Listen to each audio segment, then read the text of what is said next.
Welcome everyone to the Stage Management Workshop with Kathy Preher-Reynolds and Debra Gasper. We're happy to have you here today. I'd like you to go ahead and introduce yourself, Kathy, and tell a little bit about yourself. Okay, I am Kathy Preher-Reynolds, and I've been stage managing, or at least be in theater since I was very, very young, about 13. So I've been in theater for about 30 years professionally. Stage managing, doing a little bit of everything, honestly, but mostly stage managing. Yeah. Yep. And I'm the general manager for Shakespeare at Notre Dame. However, I've also been involved in stage managing for a good portion of 30 years as well. I have been a union stage manager for 20 plus years, and I currently teach stage management at Indiana University South Bend, and recently at Notre Dame as well. So awesome. I'm currently unemployed because of the pandemic. But I have spent time teaching and traveling around the country, stage managing at various regional theaters. And I've also come up there to Notre Dame to work with you. Yeah. And we are going to have you back. Yes. Okay. So let's jump in. We have a couple students here, and we're going to ask, we're going to sort of start talking about stage management and where stage management fits within the world of theater, so that everybody can sort of grasp and have an understanding of where we fit and how we interact with everyone else's roles and jobs in theater. So the question that I'm going to ask is, what's the first thing that you need to do theater? And I'm going to share my screen here. Hang on, so that I can type out some answers as we go. So if Jacob and Patrick and Jacob. Yep. Jacob, yeah. If you guys want to join us on camera, thank you. Hi. Welcome.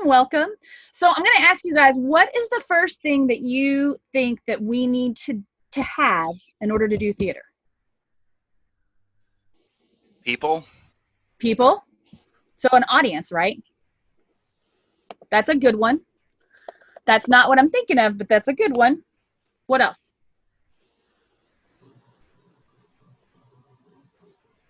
You also need actors. You need actors. That's true. That's not the first thing that we need, right? What else? Organization. That sort of falls underneath skills, right? Skills of probably everyone in theater needs some level of organization. Okay, what else? I'll give it to you here in a minute. You need what's that? To perform. You have to perform. So that's sort of coming along where I want to take you guys. The very first thing that we need is a story to tell, right? That's what you need. You need a story to tell. So your story/play, right? Now this can be, it comes in the form of musicals, plays. You can even do theater on a street corner, right? Performance art is theater. You need any story that you want to tell can become theater, right? It's all theater. So then within our world, we have sort of two sides to an organization that all want to tell this story, right? So we have our administration, and then we have our artistic team, staff, right? So let's start, because I think that you all will probably have a good grasp on the artistic side. Throw out some positions or jobs that you might be familiar with on the artistic side. You already got one, actors, right? Director. Yep. What else? Playwright. That's kind of goes with your story, right? Costumes and makeup. Costumes. Props, lighting. Yep. And we can say sets, right? What else? What's maybe at the top of our list on the artistic side? That's maybe even above a director. Is it the artistic director? Artistic director. What goes along with that maybe on the administration side? Do you guys know? Executive director. Executive director. Sometimes they're called, depending on the size of the organization, sometimes there's not an executive director. There's a general manager. There's, what other titles, Deb, for that position? There's been a few. It just depends. Because underneath executive director is going to be your general manager. Right? Right. There we go.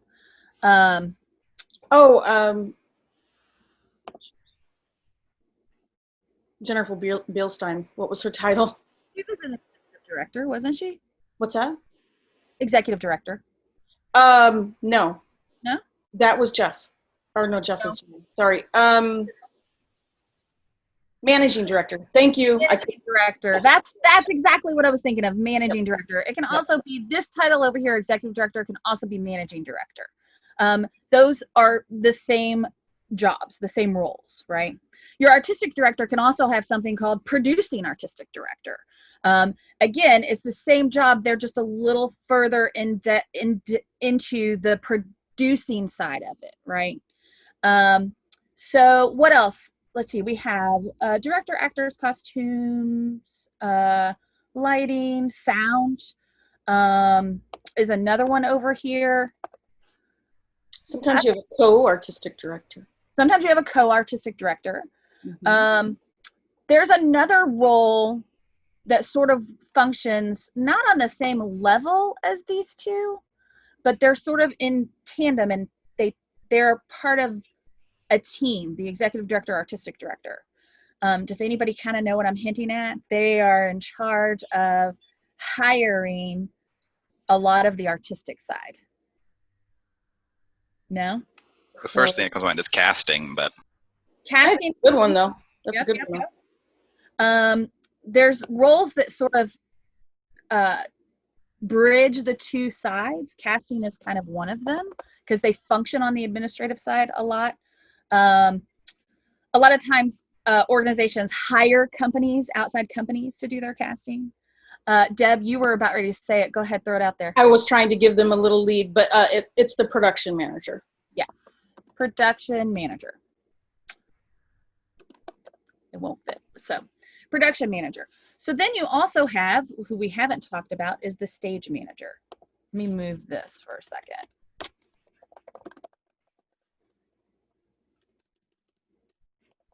My little squares aren't big enough. Right, so we have the production manager that sort of, they're kind of like the big project manager, right? So they kind of bridge a gap between administration and artistic, okay? They're sort of the communication between the two. And in a minute, we're going to talk about stage management's role in that. Let's talk about the administrative side and maybe some roles that you might find on the administrative side. Throw them out there. Anything you got. technical director?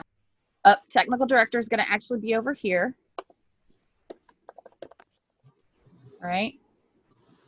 I'm thinking, how do you get people's butts in seats? You'll have development and marketing. Yes, development. Development helps us raise money, get money, right? Marketing gets butts in seats. What else might we have over here? Facilities management. What'd you say, Deb? Facilities management. Yep. Facilities. You have box office. Mm-hmm. Oh my gosh, it can go on for quite a while. Facilities, box office, marketing, development.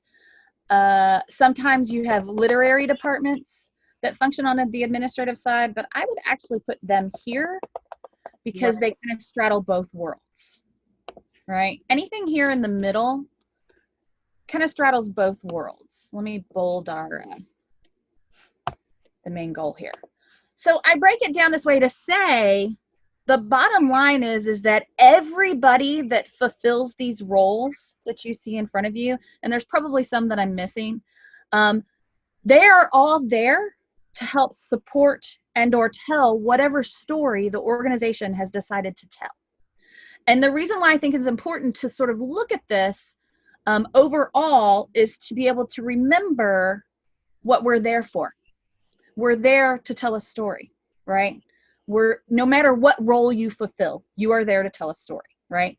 And of course, under artistic, you also have, your lighting department that has your light board op, your MEs, and all of those things, right? They all fall underneath the lighting department.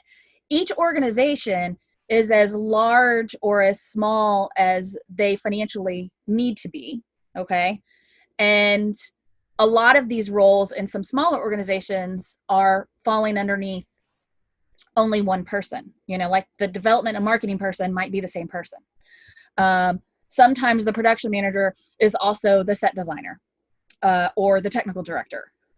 Sometimes you have some organizations who have had actors who also head up your marketing, so but all these roles will be filled, right? A stage manager will interact with almost every single one of these roles, right? Some of them are obvious, like the stage manager and the director, the stage manager and the actors, the costume designer, the lighting designer, the props designer. You're going to interact with everybody on the artistic side, right? The people who straddle those two worlds, you're going to interact with as well. You might not interact with casting as much as a stage manager because their job's already sort of done by the time you get in the door. But you're going to interact with your playwright if you're doing a new play. You're going to interact with literary. The production manager is kind of going to be a little bit of a lifeline depending on what organization you're working with. And they're going to help out with sort of getting information to you, right? Your interaction with development and marketing is going to be minimal, but that is going to be when they come to you and say, we need to do some event with the actors so that, we can raise money. And you just sort of help facilitate those things. But as a stage manager, you're going to be involved in all of this. And so it's important to know how each one of these roles function in the theater. So the more you know, the end of the story is, the more you know about how an organization functions, the better stage manager you're going to be. How each role is fulfilled, the better stage manager you're going to be. Okay, so that's sort of our introduction to stage management and overview. You mentioned something I just want to elaborate on just a minute. You said ME, and I wanted to clarify what those initials actually stood for, just in case someone had a question about that. Sure. Go ahead. Master electrician. There you are. Master electrician. That's the other thing, y'all. I throw out terms like everybody knows them. So please, if there's a term that I throw out that you're not familiar with, chime in, ask questions at any point. Okay? All right. I'm going to stop sharing this if nobody has any questions about this sort of structure. Once you move into for-profit theater, it's still similar. You're just talking about the producer and money people, right? But you're still kind of dealing with the same type of roles, okay? Deb, do you want to talk about stage managing and sort of, there's sort of sections of stage managing. It shifts, right? We start with our prep week, then we move into rehearsal, and then tech and running of the show. Do you want to start describing what a prep week might be? Yes, because many stage managers actually do it differently, and they're all right as long as you don't forget anything. I always begin with a checklist because that's how I operate. With a checklist, I believe you will not miss an item. So I usually use an Excel spreadsheet, and every time I finish something, it gets checked off. And the very, very, very first thing that you should do when you're coming on board on a show is contact the director. That's the first thing I always do. I contact them. I find out about the show, where they're going with it. If I haven't already been in a production meeting, I talk about how they want the room set up. We talk about down to details of how they like to operate, how, breaks, when do they want breaks. So the director is your very first stop, in my opinion. And then from there, I usually touch base with each department: sets, costumes, lights, sound, particularly sets and props, because they'll either have a sketch or they'll have a a rendering, they'll have a model. And the reason I like to meet with them is because it's important to not miss anything. And yes, the stage manager should look at a ground plan and know every single thing on it, but you know, sometimes you miss things. It happens. So when you meet with that designer, they can go through everything and say, yes, there's an entrance here. There's no crossover. There's, you know, this flies here, and just, you know, give you little intricate details so that when you're in rehearsal, you can turn to the director and say, that person can't exit here because there's no crossover. They have to go this way. So those are you really need to be meeting with that person is one of the most important people. From there, I'm obviously taping out the floor and preparing rehearsal props, preparing the room, making sure it's safe, making sure the actors have an area to run lines or relax in between scenes. I also, if it's a union show, you're working with equity and making sure you have all your union paperwork in order, and getting ready for that day, because there's a large chunk in the beginning, the very first day, you have to do union things. What am I forgetting, Kathy? Oh, goodness. Well, you know, there was something that interesting that Deb actually said at the beginning of this, which is every stage manager does it different, and it's true. There were two things. One, I meet with the production manager. That's the first thing that I do, because I want to know, especially if it's a director that I've never worked with, I want to know what their experience has been with the director. Has the director been forthcoming with information? Have they answered the questions that need to be answered? How have they been interacting with all the designers? How has the team been?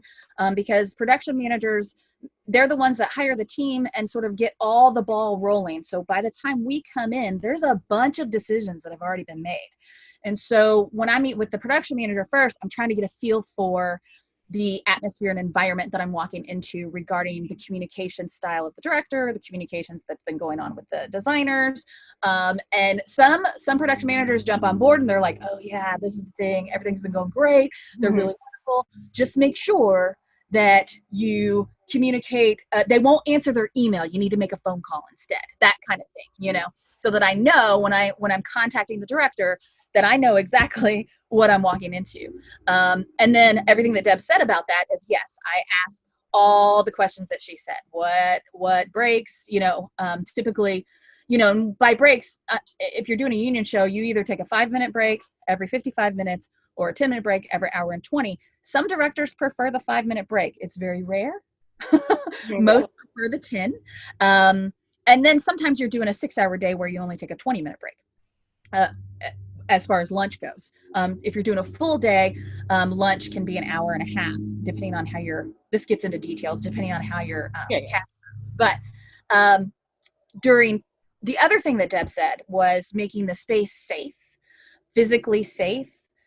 There's something overall, the arching overall theme to a stage manager's world is safety. And our job is to create a safe space, not just safe physically, but also safe emotionally, mentally, right? But prep week is where we start with our making the rehearsal space safe physically, right? And then, you tape out the floor, you pull rehearsal props if you need rehearsal props. Sometimes you have a props department that brings all the rehearsal props over to you, and it's just asking the right questions during prep week. And the goal of prep week is to get enough preparation done so that you're not like running to catch up during rehearsal and during tech, right? That you sort of are ahead of the game. The things that I'm listening for when I'm asking questions during tech week or during prep week is potential gaps in communication. So that when I sit down for my first production meeting, which usually happens either during prep week or the first day of rehearsal, I already know that I need to make sure that our set designer has communicated clearly about some particular piece that the tech department may see differently than what the director has told me. Like the director has said, oh yeah, there's a bench that's going to come up on a trap. And then I sit down in the tech department, I go, hey, so the bench is going to come up through the trap. And they're like, no, there's no trap. We don't have any trap. And I look at the ground, we don't have any trap. That's a glaring issue, right? So then on my first production meeting, I can just casually bring up, so how's that bench going to get there? And then the set designer goes, oh, well, there's people that are bringing it out. And the director goes, no, it's coming up on a trap. And then I can go, all right, y'all got to fix this, right? So those are the things that I look for during prep week, besides the physical, like getting the space ready, coffee, getting your forms together. Forms are like so easy to learn. You can look it up on YouTube. You can look it up in a book anymore. They're a tool. They're simply a tool. Sometimes when people come into stage management, they think it's all about organization and forms. And it's all about using the tools of our trade to communicate, because we are all about communication. That's our thing. What else on prep week, Deb? One thing that I wanted to mention was, it may sound odd, but we actually are, it goes under the umbrella of safety, and that is temperature, whether hot or cold. It's actually a union, there's a union rule based on if you're indoors or outdoor theater or whatever, but you should be doing that. And here's the thing about breaks. I just wanted to touch base on this. No matter where I work, I mean, I can't work on shows that are not union anymore, but I always teach my students that you should take those breaks just like the union does, because it is human. And I've seen so many theaters, community theaters and other theaters that they're non-union, go 4 hours without a break, during tech or whatever. And it's just not right. So I just want to say that is a huge thing that I always say is, no matter what, even though it's just a union rule, it should be aligned throughout any theater. You should be taking breaks properly. Absolutely. I mean, there's labor laws that say that you have to take breaks. Yeah, right. That's right. No matter what job you do, you need breaks. So, and sometimes when you're working, I know when I first started out in theater in non-union, you would just be working and working because we're all really passionate about what we're doing. And it's great and it's wonderful, but you also have to treat yourself well, and meaning that if you're a leader in the room, you have to make sure everybody's okay. That's right. And breaks are a part of that. Breaks are a part of that. So after prep week, we move into rehearsal. Do you all have any questions about prep week? I know that we are like zooming through stuff. Okay, that's right. Thumbs up. So in rehearsal, that whole create a safe space continues on a day-to-day basis. Typically, when I come into a room, and depending on the organization, it will depend on what your team looks like. You have a stage management team. You have your stage manager, your assistant stage manager / production assistant. And then sometimes you might have an intern, and then sometimes you might have a rehearsal assistant on top of that. Now, when you're doing giant shows, you will use all 4 of those people. But when you are doing little shows, 4, 5, 6 people in a cast, you're kind of like, sweep the floor, make coffee. That's pretty much all I got for you. Right? But one of the things, as far as working with interns or anybody that's working with you, there are 2 things that happen for me. One, I have a big conversation, usually in my prep week, that says, we're a team. Yes, I'm the leader of that team, but we're a team, which means that we are all working together to support what we're doing, telling the story, right? And so the other thing is that if I have somebody in there, like a rehearsal assistant, sometimes they're like, I don't really want to be a stage manager, but I want to be in the room where the work happens so that I can learn from it. Because when you are sitting behind that table, you will still learn from what's happening in the room, right? So those are ways to sort of manage excess of people, because sometimes people, organizations are like, we want to give you as many people as you need, and you end up with 10 people behind the table and you're like, I don't know what to do with these people. But typically in rehearsal, it's your ASM, and it's sometimes an intern, and then you have your director, your directing assistant, sometimes a dramaturg, and sometimes the playwright if you're doing a new play. So there can be a lot of people behind that table. And so that's a lot of energy coming into the room. And one of the big things that is so sometimes difficult to do that falls on the stage manager's shoulder is that we set the tone in the room. Deb, do you want to describe what I mean by tone? Yes, I actually was going to tag on to that, but you hit it before me. The atmosphere. You're responsible for the atmosphere of that room from the minute that the first person walks in the door. So a lot of stage managers will create a room that's aesthetically pleasing, usually that has somewhat of a look to what the feel of the play is. And they're the ones that make sure that if there's conflict, that it's resolved privately, not in front of a bunch of people. The tone of it needs to be, even if, and this is what I say to my students, even if you are doing the worst play that you've ever worked on in your life, because you will work on some bad ones, trust me.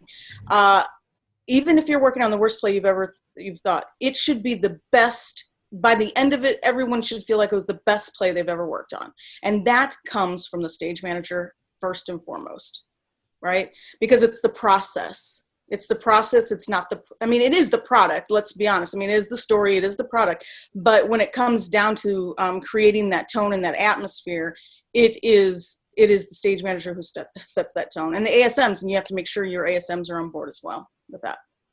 It can be difficult to set a positive tone if your director is not positive. That's right. And that's where it becomes challenging in setting any tone, in setting any sort of positive, this is the best play ever, when you know that it's been a hard road, right?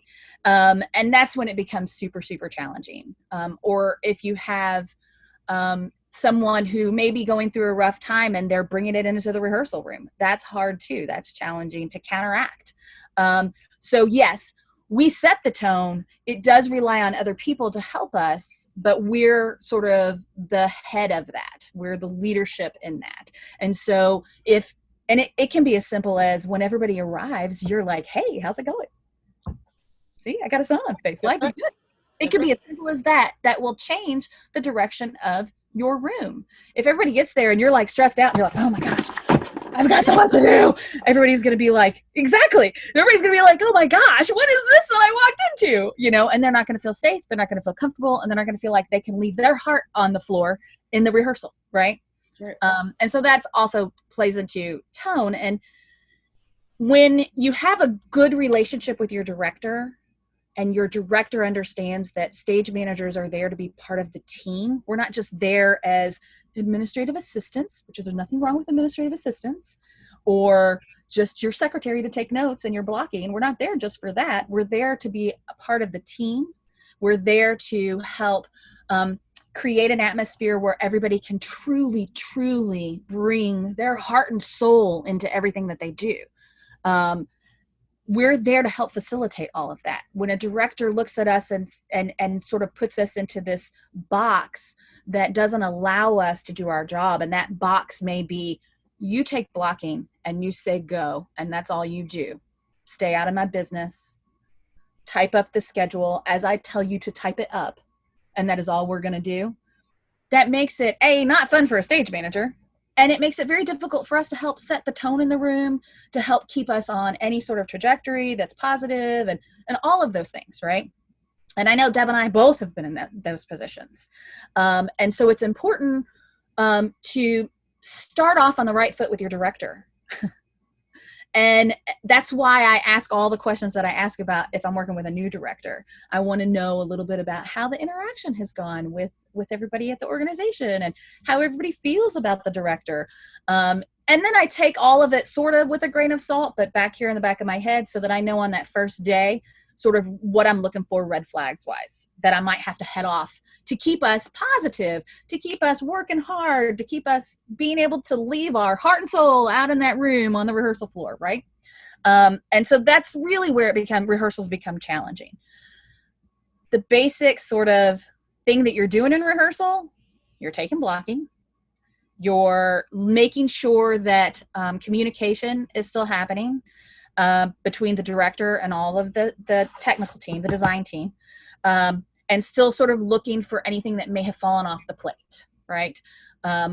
Like there's a big giant change in the script where suddenly instead of exiting to the bedroom, if you have two exits, this is an example that recently happened to me. You have two exits, and in the script it said they exited to the bedroom, but the director, due to whatever logistical things, decided that they're going to have them exit to the garage to get whatever prop they needed to get, right? Well, in the meantime, previously, the costume designer had designed a costume change to happen in the bedroom because the character was going to the bedroom. Well, now the character is going to the garage. They're not going to change their clothes in the garage, right? And so sometimes the director is just like, okay, we're going to do that. It solves our problem. And they're not thinking about all the other aspects that might affect. Well, that's our job. And so then you go, hey, there's a costume change. They're not going to like change their clothes in the garage, are they? You know, and everybody goes, oh my gosh, no. Well, let's look at the costume. Let's come up with, and then they can resolve it. The costume designer and the director can determine what the solution is. If they don't know that it's a problem, they don't know how to solve it, right? So that's also, we're like another set of eyes. We're not there to make artistic decisions. We're there to point out where the holes are logistically speaking, like Deb said. If you know that person's not going to be able to exit there, then it's your job to chime in and say, you're not going to be able to exit there, right? Cool. Anything else, Deb? Just a couple of little things. I mean, because there's so much, but just a couple of little things. Like when we talk about creating the atmosphere, we also need to make sure everyone trusts us. And how do stage managers gain that trust, right? That is a huge part of it. And what I always tell my ASMs is that there are a few things that you can do that's going to immediately have your actors and your director start to gain trust in you. And that is, when you're on book, you give out the line when they call it. There's no hesitation. There's no, oh my gosh, I'm so sorry. It is, you're on book and you give out the line exactly the second that they ask for it. Another one is prop setting. If the actor goes to go redo a scene, or they're going to do a run through and the prop is missing, you can guarantee that they're not going to trust that you have said it for the second time. So that's why one of the things that I said earlier about checklists are extremely important, because when I begin rehearsal, I have my ASMs or myself begin a checklist for props. If, you know, okay, this scene, we've blocked this scene, and so now we know every prop, where it enters, where it exits, and where it lives, right? And so if we go back and we change it, it's a constant changing of that paperwork, so that way you never forget where that item is placed, and that you get that actor to trust you because that prop is there. Because the last thing that an actor needs to do when they are, like Kathy said, laying it out on the floor, laying their heart out on the table, is for them to have to worry about that their prop isn't going to be there, right? And then one last thing I'll say is the director also, and the actors, but a lot of time the director will trust you as well when a scene change needs to happen and you are there and it's going. In the rehearsal room, that is the stage managers and the ASM's job to make sure that any scene changes, prop moves, set pieces, anything is being moved. And so when that last line is said before the set change, snapped and it's going. There's no hesitation, no, oh, what are we going to? You know what you're doing next, you move, right? So those are my like 3 things that in terms of trust that you can gain. Cool. Yeah. Do you all have any questions?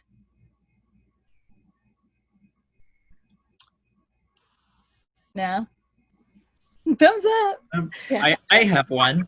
Yeah, go ahead. So I'm a director. I direct. And I'm just curious, as you are talking about the relationship between a stage manager and the director, that like based off of your years of experience, what have you found to be the more positive aspects of directors that like you wish more people had, or like what makes the best working relationship between a stage manager and director?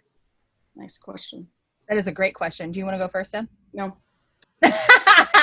Okay, so I'm gonna, of course, I'm like the I don't even know. Anyway, I'm gonna say probably the most important characteristic that I find helpful in a director is for them to be okay being wrong. And what I mean by that is when a question is asked, like to be able to say, I'm not sure yet, because our job is to ask questions, right? So that we can get details to give to the design team. That's our job. And if I have a director who gets mad at me for doing my job, for asking a question that they're not prepared to answer, but they want to be able to answer it right, they just need to look at me and say, I'm not sure yet, right? Now, on the flip side of that, you have the director who refuses to answer the question because they don't know, and it's because they can't make a decision. Listen, your job as a director, when you finally get into the rehearsal hall with us, is just to make a decision. Just make a decision. We actually don't care what it is. Yeah, we have an opinion. Trust me, all stage managers have an opinion about what they think it should be, but our job is not to make that decision. That's your job as a director. Just make the decision. So if we say, do you want a red plastic cup? You can't see it. Or a cup with a straw, you can't see it. Then just make a decision. You can change it to a point, to a degree, right? But we just need you to make decisions. And also, you need to make rehearsals fun. That's the other thing. The best directors that I have worked with, there are a handful that are my favorite, that I have such a hard time saying no to. And it's because not just because of their artistic, think outside the box, wonderful way that they tell the story. Like, not just that. That's key too, because I want to work on a fun play. I want to work on a play that I enjoy, right? That I enjoy calling, all of those things artistically. But what's even more important to me, I can work on a bad play. I can work on a story I don't like, if the director in the room makes it fun and brings their personality into the room, right? And if they make decisions and all of those sort of your personality comes out and you include me in the team. You don't have to go, what do you think, Kathy? No, I don't want that. I just want you not to put me in the box and say, oh, I'm not answering your question. I'm just not going to do that because I'm not ready to make that decision. Okay, cool. You can also look at me and say, I don't know yet. I will answer your question. Give me 24 hours. Let me answer it tomorrow. Let me think about that. It's okay to think about it, but we eventually need an answer, right? So that's what I would say over sort of umbrella, sort of what I want to see in a director is somebody who comes in prepared, having done their homework, and they know what they want. I want a director that knows what they want, because if they know what they want, then we can have a good time. Then it's not about them trying to figure out artistically what things need to be. They already know what it need to be. And so they get to have fun figuring it out with everybody in the room, Anything else, Deb? Yeah, you said the exact same thing I was going to say in terms of being able to make a decision. That's number one for me. But the second one is time management. And the reason I say that is because, you have a schedule. You make a schedule, and you're working on scenes 1 through 6, right? And you're doing the blocking in chunks. I've had it where the director has literally just supposed to be doing scenes 1 through 6 before the first break, and they only get through scenes 1 and 2. So if a director needs to have good time management and know how long they actually need to be able to complete what they want done for that day. It's very unfair to an actor who has a lot of work to do in terms of character and lines to be sitting out in a green room all day long and never be rehearsing on their feet.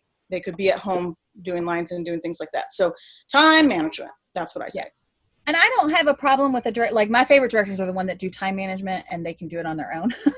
But I don't have a problem with the director who looks at me and says, I do need help with time management. Yes. It's not my strongest skill, so help me out. But then when I come to help you, don't get mad at me. Yes. You told me to help you. So there's that kind of stuff too. So. Yeah, one of the things I'll tag on to is like in prep week, that's one of the things that I ask my director. I say, how do you want me to let you know when you only have 10 minutes left in the scene, this time frame that you had blocked for scenes 1, and how do you want me to tell you, we're coming up on a break? Do you want me to give you a 10-minute warning? Do you want me to give you a 5-minute warning? Those things too. That's important. Yes. So then we're going to kind of move on from rehearsal, and we're going to talk about tech. We're going to do sort of an overview of tech. Tech is where we sort of as stage managers help guide all the elements together. It's where everything comes together. Tech is one of my favorite things. Even though I'm not a fan of 10 out of 12s, a 10 out of 12 is where you work 10 hours and you have a 2-hour break. You like work 5 and then a 2-hour break and then you work 5 hours. As stage managers, our day is usually 14 out of 16. And designers, their day is usually 16 out of 18, you know, so everybody's tired. So I'm not real fond of like the length of day, but tech itself is like where I start to step up, where I get to step up and sort of start to take charge because everything is going to start coming to my world. This is my favorite thing to do, is to figure out calling a show. So calling a show is where anything that happens on stage, your lighting, your sound, a set piece moves, the stage manager says go. So we're like the conductor of the play, and it's one of my favorite things. And one of the keys that this is difficult to teach, I think, is how to call a show, because there's timing and nuances and things like that. You have to know whether you're taking a pause before that go and the lights go out, or if you're just taking a breath, right? Or if it's a bump and it's right at the end of the line. Like each one of those things creates a different feeling for the audience. The audience doesn't realize it. They don't know that that's what's happening to them, but it is. And if you're a little off, it doesn't land exactly the way that it needs to land. And tech is where you get to figure all of that out. Not only are you figuring out logistical things like costume changes, and if they'll fit into the time frame that we've allowed for it, or just logistically how you're getting things on and off the stage manager, like that's more like the ASM figures out that. They're on the deck. That's where this is why I say we're a team. And being an assistant stage manager is a different skill set. And they are in charge of the deck. And so I'm not going to go around sticking my nose in how they're setting things unless they're not doing it right. Unless they're not doing it right. Right is not my way. Right is effective. But that's their world. My world is going to be lights and sound and video and calling the cues so that things become flow. They flow, you know? And it's one of those things that's so hard to teach. If you have acting experience or have taken an acting class, and this is the only reason why I ever say, well, I think a stage manager should take an acting class, because when you are calling a show, you are a scene partner. And when you're working with a scene partner that doesn't understand those nuances of taking a breath to let this moment land or those kinds of things, then it can be difficult for your story to unfold the way that it needs to unfold, right? And so as a stage manager calling a show, you're a scene partner. Lighting, sound, all those things are scene partners. And if you don't understand how to be a good scene partner, then you're not going to call a good show. You know, Deb? Agreed. I mean, yeah. I want to say that there are some really great YouTube videos out there now. I actually use them in my class, that you can watch people call a show, and it will give you, it'll help you if you want to learn how to call a show. It really will help. And you know, Kathy's absolutely right. I mean, you know, the artistic world, it becomes part of you as well. You are that sort of that scene partner, as she says, because, you know, you guys are working together as a unit, making sure the show gets up and ready to go. And you know, you will get notes from your director about, okay, or your lighting designer or your sound designer saying, hey, I don't want you to take that there. Don't take, you know, I want you to take 2 breaths instead of 1 or whatever. Don't take it personally. It's really all about what their feeling is on it. And then, you know, as you go through the show, actually, we'll talk about this probably as well, but performance-wise,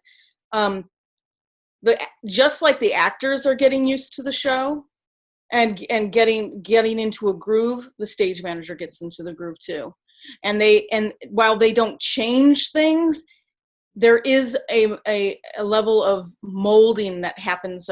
Maybe that's not the right word, but yeah, a level of just precision that happens as the course of the performances go on.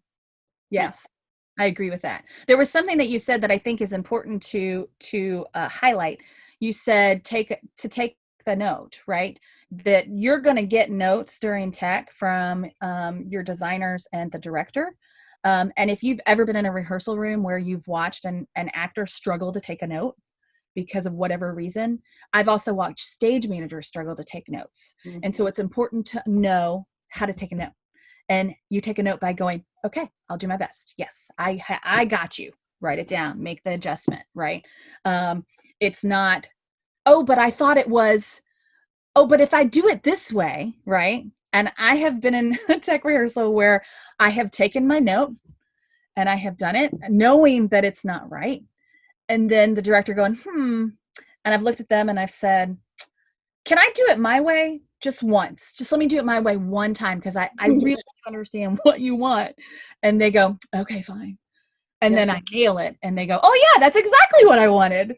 I've also been in a tech rehearsal where the director was trying very hard to explain in technical terms what he wanted from the lighting and sound designer. And I finally chimed in and went, hey, dude, can you just tell him the story you want to tell? And he looked at me like I was crazy. And I was like, trust me, just tell them the story you want to tell. And he went through and he said, well, this is the story. And he tells the story. And both the lighting and sound designer looked at me, looked at each other and went, yeah, we got that. No problem. And they put it out there. They built the cues exactly right. And the director was like, yes, that's exactly what I want. Right. And so, there's a time to just go, yes, I got you. And then there's a time to go, can I try it my way? Or what's the story that you're trying to tell? Those kinds of things help you through tech. They can help you through tech. So what else tech, Deb? One thing that I'd like to talk about real quick is that stage managers are generally in charge of transitions. And stage managers need to be sure that they have figured those out prior to walking into tech. How they think they should go to be so that the scene change isn't lasting longer than 45 seconds, because longer than that and your audience is not happy. So I mean, I know you've probably all been a part and seen a show that has had a 2-minute scene change and you are like ready to get out of your seat. Yeah. So it is important. I usually tell, unless it's an artistic scene change that needs to happen, how the director wants it to go, because sometimes he'll have his actors moving things and it's very artistic. But for the most part, the stage manager is the one who has been working on shows and knows how things are, how long it's going to take and where things need to be stored. And so how quickly can this person get off and get back on here and there. So be sure that you have planned that out. Be sure that you have done sort of a dry run with your crew prior to tech even starting. I like to do, if you can, I like to do that, because then it takes less tech time. Less tech time, and it also, again, that trust thing. You get up to a scene change and they nail it. The director's like, whoa, okay, the stage manager has it. They're going to move forward, and we can just keep on going.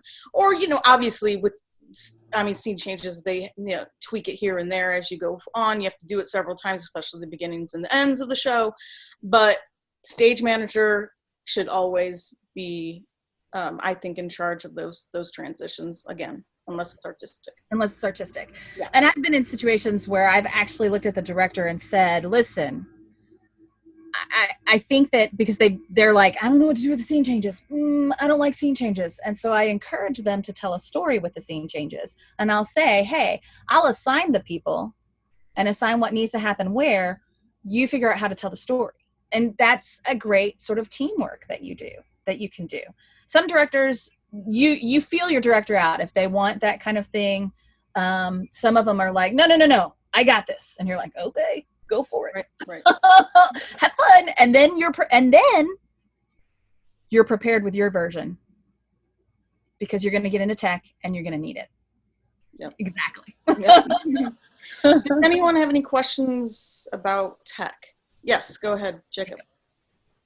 I don't quite know if it's about tech, but like in all of your combined years of experience, what part of stage managing is still like, do you still finding yourself making consistent growth or Every show. Maybe. Oh, yeah. Yeah. I don't think that certainly not as a stage manager, I think as human beings, we're constantly growing and evolving.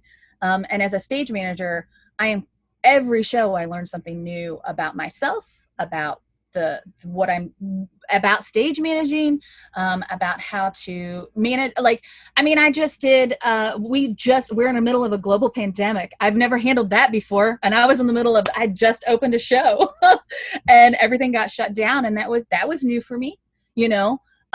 Every experience there's always something in it that's new. Once stage management becomes routine for me, I get bored and I'm not interested anymore. And that's one of the reasons why I've always loved theater and loved stage managing, because every show is different. It changes. I could never, there are people that like have worked on Broadway for 15, 20 years. Not my bag, not going to happen. I would get so bored.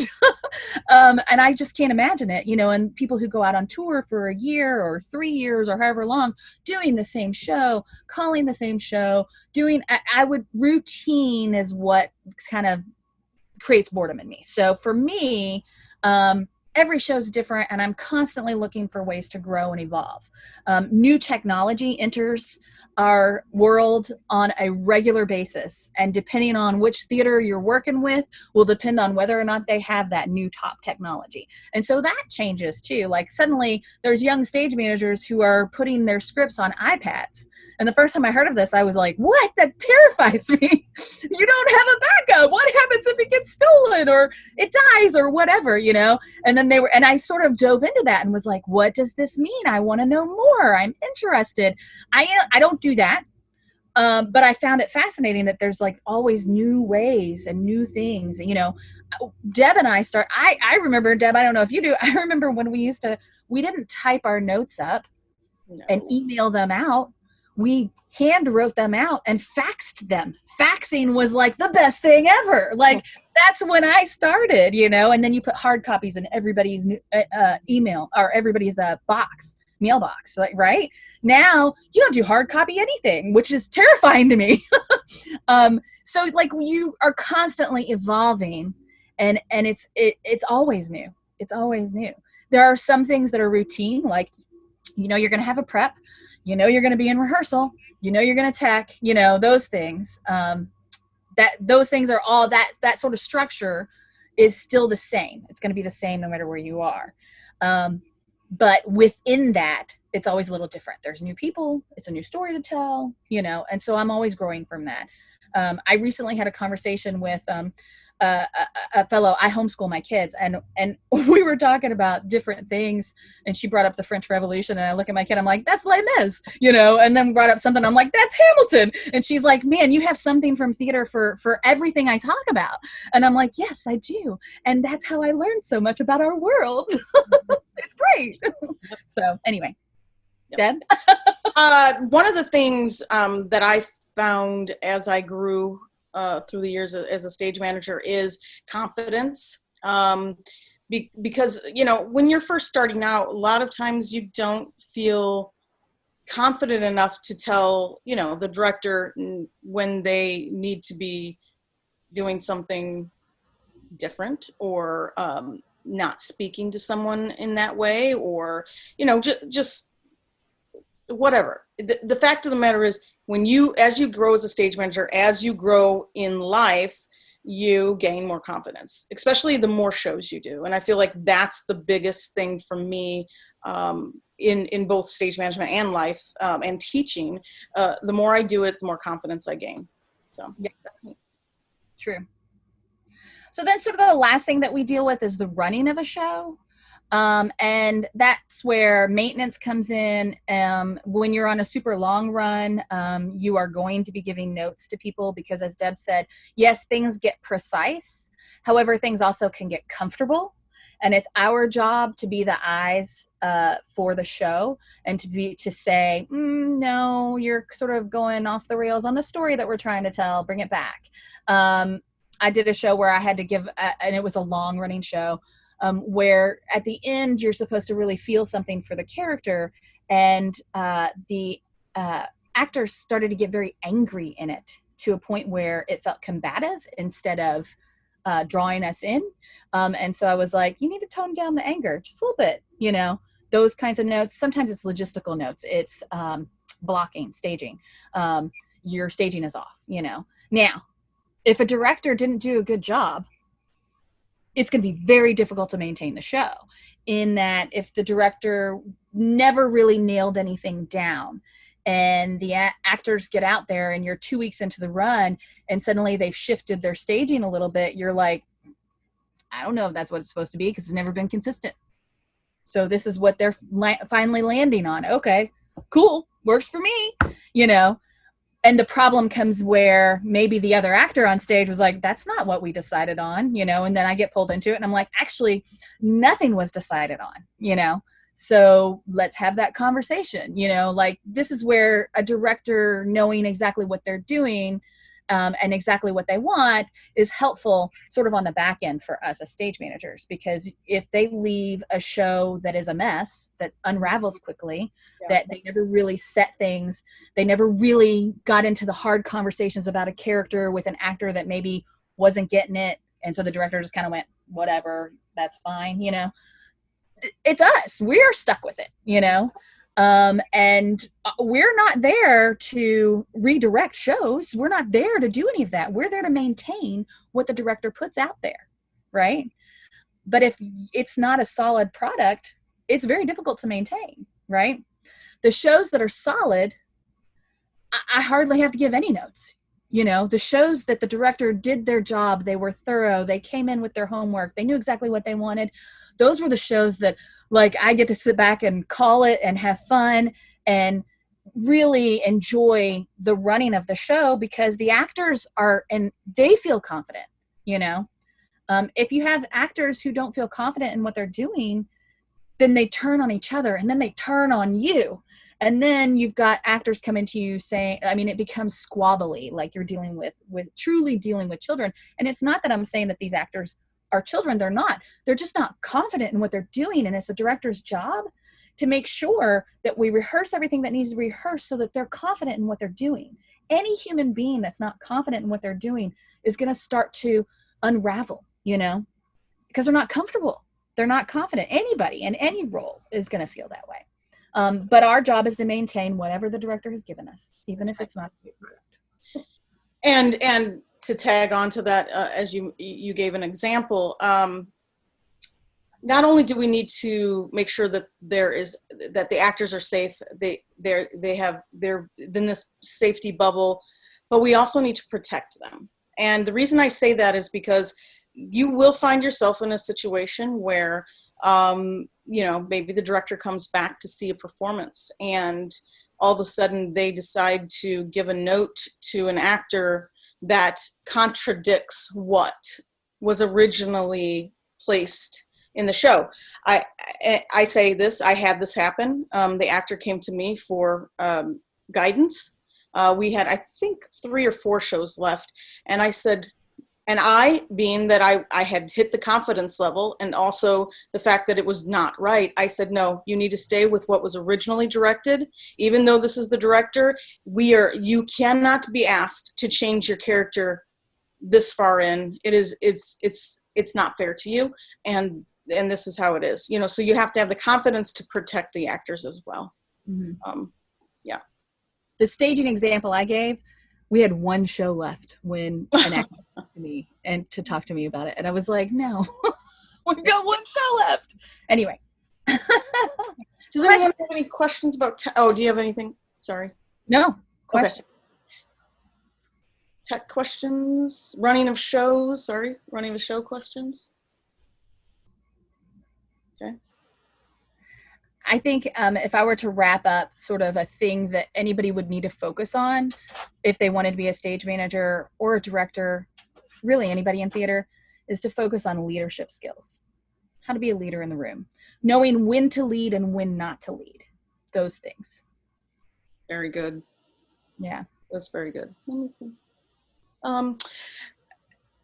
No other questions from anyone before we wrap it up. I want to thank everyone for attending. Oh, do we have one more?